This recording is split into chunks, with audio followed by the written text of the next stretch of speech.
Halo semuanya, hari ini kita akan belajar untuk mengerjakan pembahasan SIMAK UI tahun 2018, kemampuan IPA 2 ya. Kita langsung aja ke soalnya yang nomor 51. Sebanyak 6,1 gram asam benzoat MR-nya 122 ditempatkan dalam kalorimeter dan bereaksi sempurna dengan oksigen.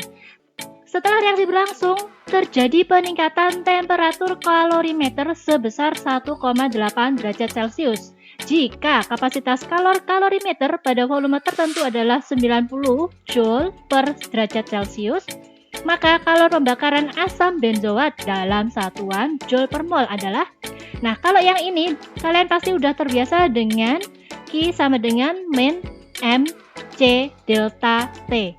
Oke ya, hati-hati di sini kita nggak pakai rumus yang ini. Rumus yang ini dipakai jika kita memiliki massa air untuk M dan juga kalor reaksi dari C atau air itu sendiri. Sedangkan yang di sini yang kita miliki hanya ini adalah delta T dan ini adalah kapasitas kalor ya.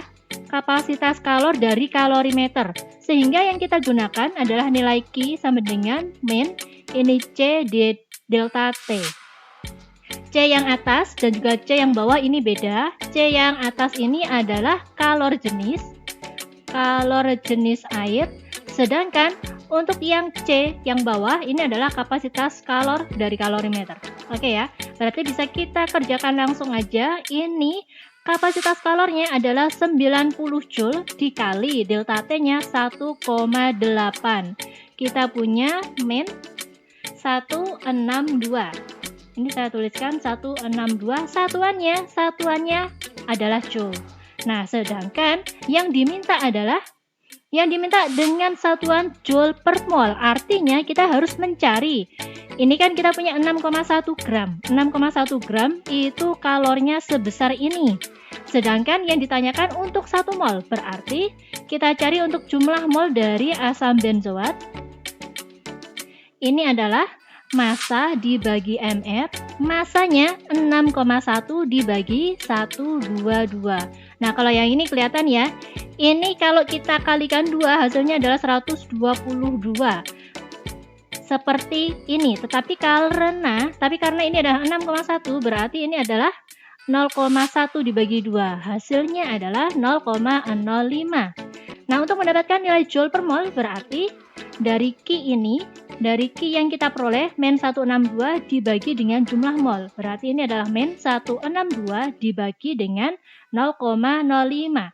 Hasilnya adalah min 3240.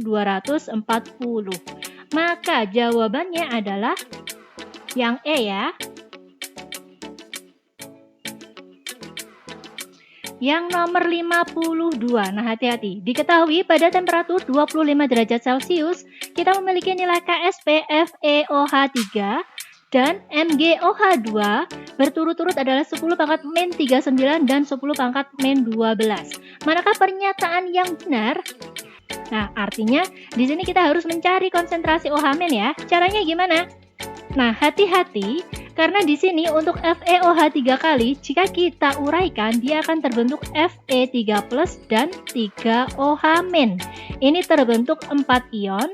Sedangkan untuk MgOH2 kali saya tulis di sini aja ya. FeOH3 dia akan berubah menjadi Fe3+ dan 3OH-. Sedangkan untuk Mg, ini ada MgOH 2 kali berubah menjadi Mg2+ plus 2OH-. Ini terbentuk 4 ion dan di sini terbentuk 3 ion.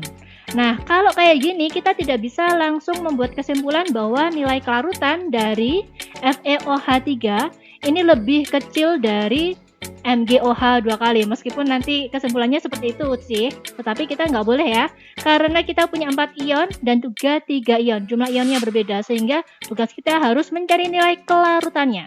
Oke, kita cari nilai kelarutannya. Jika kita punya FeOH 3 kali, kelarutannya adalah S, maka Fe3+ adalah S, OH- ini adalah 3S saja ya. Terus untuk nilai KSP itu adalah ini S dikali 3S pangkat 3 atau 27S pangkat 4. Sehingga Kita ingin mencari nilai kelarutannya nih, berarti akar dari KSP dibagi 27, ini akarnya 4. Oke ya, berarti kita cari aja langsung, ini akar dari 10 pangkat min 39. Ini 10 pangkat min 39 dibagi 27, ini pakar 4. Hasilnya, karena ini angkanya kurang bagus, sehingga di sini akan tetap saya tulis seperti ini, 1/27, ini pakar 4 dikali. Nah, 10 pangkat min 39 ini kita bagi dengan angka 4. Oke ya, berarti kita akan memperoleh 10 pangkat min 9,75.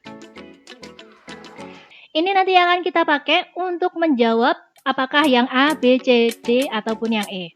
Lalu kita lihat untuk yang MgOH 2 kali. Untuk Mg, kelarutannya adalah S, Mg2 plus adalah S, OH min, karena ini ada angka 2, berarti ini adalah 2S. Maka nilai KSP itu adalah nilai S dari Mg2 plus dikali dengan 2S punyanya OH min, ini kuadrat karena ada koefisien 2, berarti kita punya 4S pangkat 3. Sehingga untuk nilai S-nya bisa kita cari dari nilai KSP dibagi angka 4, ini akar 3. Oke, kita tulis. Nilai S sama dengan KSP-nya ini adalah 10 pangkat min 12 dibagi 4 dan ini dibagi 3.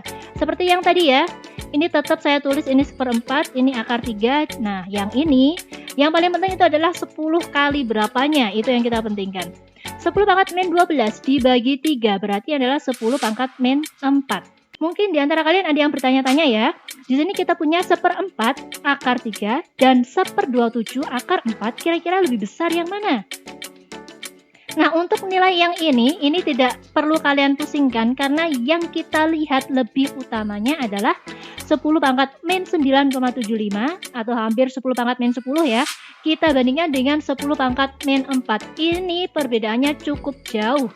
Yang FeOH 3 kali 10 pangkat min 9,75 itu sangat-sangat lebih kecil dibandingkan 10 pangkat min 4.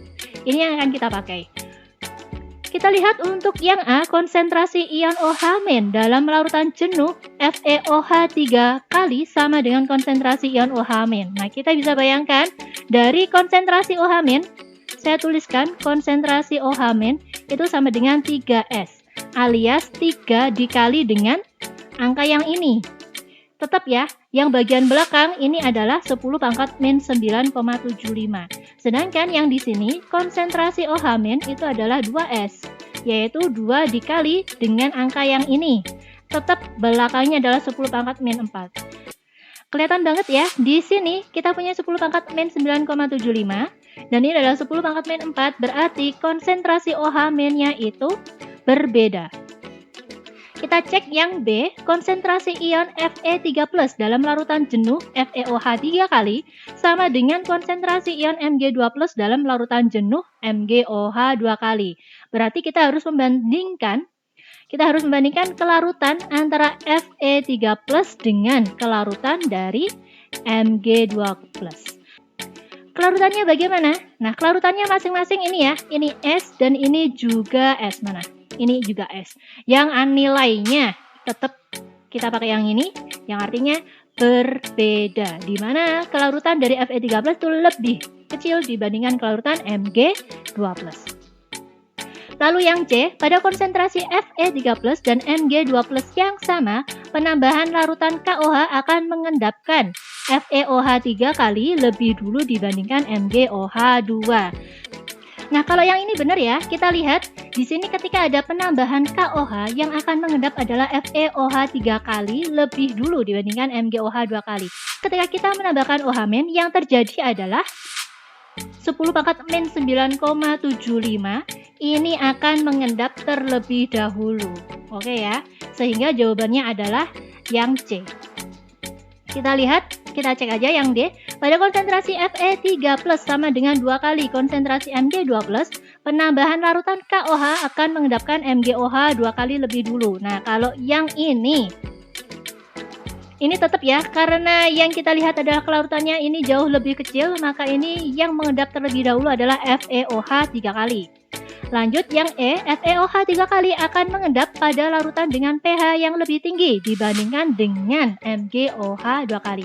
Oke, ceritanya seperti ini, saya buatkan ilustrasi ya. Ini adalah kondisi asam pH 1, lalu ini adalah kondisi netral. Nah, ketika terjadi penambahan OH- artinya pH akan berjalan ke kanan ya. Dari kiri ke kanan, yang akan mengendap adalah FeOH 3 kali, baru MgOH 2 kali. FeOH 3 kali akan mengendap pada larutan dengan pH yang lebih tinggi dibandingkan dengan MgOH 2 kali. Nah, kalau yang ini salah. Yang mengendap pada pH yang lebih tinggi adalah MgOH 2 kali, sedangkan FeOH ada di sebelah kiri, berarti yang ini juga salah. Nomor 53, produk terbanyak yang dihasilkan dari reaksi adisi antara 1 mol 2-metil 2-butena dengan 1 mol HCl. Oke, di sini saya gambarkan, kita punya butena berarti 1, 2, 3, 4. Di atom C nomor 2 ada ikatan rangkap dan ada metil. Ini ada CH3, 1, 2, 3, 4, berarti udah cukup. Ini atom H ada 1 dan ini ada CH3. Kita reaksikan dengan HCl. 1 mol 1 mol artinya ini koefisiennya 1, koefisien juga 1 ya. Nah, kalau kayak gini ceritanya HCl dia akan terpisah menjadi H+ dan juga Cl-.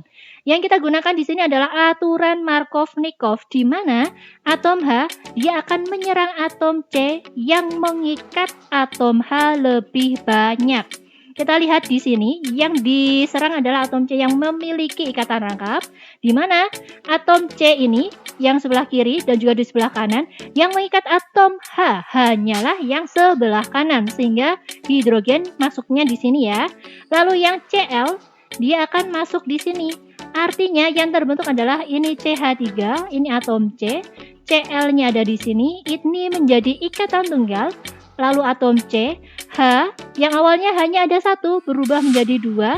Lalu ini seperti biasa CH3 dan ini juga CH3. Nah, senyawa apa yang terbentuk? Ini ada 1, 2, 3, 4, tetap butana. Butana ya, berarti ini butena ini salah, butena juga salah. Lalu untuk substituen atau cabangnya kita punya kloro dan juga metil. Ada di atom C yang sama, yaitu atom C yang nomor 2. Berarti jawabannya adalah yang C. Nah, yang nomor 54. Percobaan penentuan laju untuk 2 reaksi memberikan data sebagai berikut. Kita punya reaksi 1 dan juga reaksi 2. Jika konsentrasi C diturunkan setengahnya, konsentrasi C berarti ini adalah reaksi 1 ya. Saya tuliskan reaksi 1. Untuk orde dari C bisa kita tuliskan sebagai jika konsentrasi C diturunkan setengahnya, laju reaksi lebih lambat 4 kali laju awal.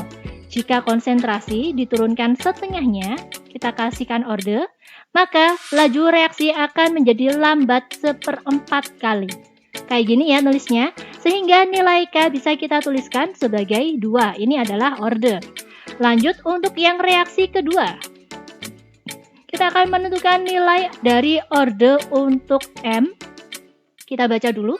Pada reaksi yang kedua, jika konsentrasi M dinaikkan 3 kalinya, maka laju reaksi yang kedua lebih cepat 3 kali laju awal. Oke, kita tuliskan. Jika konsentrasinya dibuat 3 kali lebih banyak, kita kasih orde, maka laju reaksinya menjadi 3 kali lebih cepat. Nah, kalau kayak gini bisa kita tuliskan ya, kalau nilai L atau orde dari M itu sama dengan 1. Nah, ini bisa kita tuliskan nilai V sama dengan K, ini konsentrasi C kuadrat, yang di sini, ini V1, ini V2, berarti ini nilai K, konsentrasi M, ini hanya angka 1. Oke, lanjut. Kedua reaksi memiliki nilai tetapan laju dan konsentrasi awal per reaksi yang sama. Nilai K-nya sama ya. Pernyataan yang tepat jika konsentrasi C sama dengan 2M adalah, berarti ini saya tuliskan V1 sama dengan ini K, konsentrasi C kuadrat. Untuk V2 ini adalah K, konsentrasi M aja. Nilai K sama, berarti bisa kita coret. Lalu di sini kita masukkan C sama dengan 2M. Artinya V1 sama dengan, ini adalah 2M kuadrat. Yang di sini V2 sama dengan M aja. Berarti saya tuliskan ini adalah 4M. Untuk V2 sama dengan M. Pilihan jawabannya kita cek, laju reaksi 1 berlangsung 2 kali lebih cepat dibandingkan reaksi kedua. Artinya kita harus membandingkan antara V1 dengan V2 ya. Berarti kita tuliskan V1 per V2 itu sama dengan 4M per M. Nah, kalimat pertama atau kalimat yang ada di depan adalah laju reaksi 1. Berarti kita tuliskan sebagai V1 sama dengan, ini angka 4. Ini saya coret, berarti udah hilang ya. Angka 4 bisa saya tuliskan sendirian. Lalu V2 yang awalnya ada di bawah, ini saya pindah ruas ke kanan. Yang artinya yang awalnya ada di bawah, berarti dia harus kita naikkan ke atas. Nah, inilah jawabannya, yaitu V1 sama dengan 4 kali dari V2. Maka, mana yang 4 kali? Yaitu yang C, 4 kali lebih cepat. Bukan 4 kali lebih lambat ya. Oke, yang terakhir nih di video ini, yang nomor 55, senyawa yang dapat memutihkan pakaian yaitu NaOCl dapat dibuat dengan mereaksikan gas Cl2 dengan larutan natrium hidroksida sesuai reaksi berikut. Manakah pernyataan kesetimbangan yang tepat untuk reaksi tersebut? Oke, kita cek untuk yang A, reaksi bergeser ke kiri jika ditambahkan NaOH. Jika ditambahkan NaOH, berarti yang kita tambahkan adalah OH-. Karena OH- ada di sebelah kiri, maka reaksi kesetimbangan akan bergeser ke kanan, bukan ke kiri ya. Lalu yang B, konsentrasi NaOCl meningkat jika Cl- ditambahkan. Cl- dia ada di sebelah kanan, sehingga ketika Cl- ditambahkan, maka reaksi akan bergeser ke kiri, yang artinya ClO- karena dia bergeser ke kiri, konsentrasinya akan menurun. Berarti ini juga salah. Lalu jika volume ditingkatkan, reaksi bergeser ke arah kanan. Nah, untuk yang ini berarti kita harus melihat koefisien. Tetapi sebelum menentukannya, kita cek dulu apakah reaksinya sudah setara atau belum. Itu yang hati-hati. Yang pertama, kita punya Cl, ini ada 2. Di sebelah kiri ada 2 ya Cl. Sedangkan di sebelah kanan ada 1, ada 2. Berarti oke, benar. Lalu untuk hidrogen, ini ada 1. Sedangkan di sebelah kanan ada 2. Berarti kita tuliskan ada 2. Untuk oksigen, di sebelah kiri ada 2 oksigen. Dan di sebelah kanan ada 1, 2. Berarti koefisiennya hanya untuk OH- saja. Nah, kita lihat ya, jika volume ditingkatkan. Jika volume ditingkatkan, maka reaksi akan bergeser ke arah koefisien yang lebih besar. Oke, kita cek. Untuk koefisien yang sebelah kiri, ini ada angka 1, berarti ini adalah koefisien totalnya 3. Sedangkan di sebelah kanan, ini ada 1, ini ada 1. H2O nggak dilihat ya, karena ini adalah liquid. Berarti koefisiennya sebelah kanan ada angka 2. Nah, berarti reaksinya bergeser ke sebelah kiri. Berarti salah ya. Lalu, perubahan volume tidak berpengaruh terhadap reaksi. Ini juga salah karena perubahan volume dia berpengaruh. Lalu yang E, penurunan tekanan membuat reaksi bergeser ke kiri. Kalau tekanan diturunkan, tekanan diperkecil, maka reaksi bergeser ke koefisien yang, karena diturunin ya, berarti koefisien yang besar, alias reaksinya bergeser ke arah kiri. Jawabannya adalah yang E. Oke, sampai di sini dulu ya. Tetap rajin untuk mengerjakan soal karena akan ada banyak latihan soal yang bisa kita kerjakan di channel ini. Jangan lupa untuk like dan subscribe channel ini. Sampai ketemu di video selanjutnya. Terima kasih.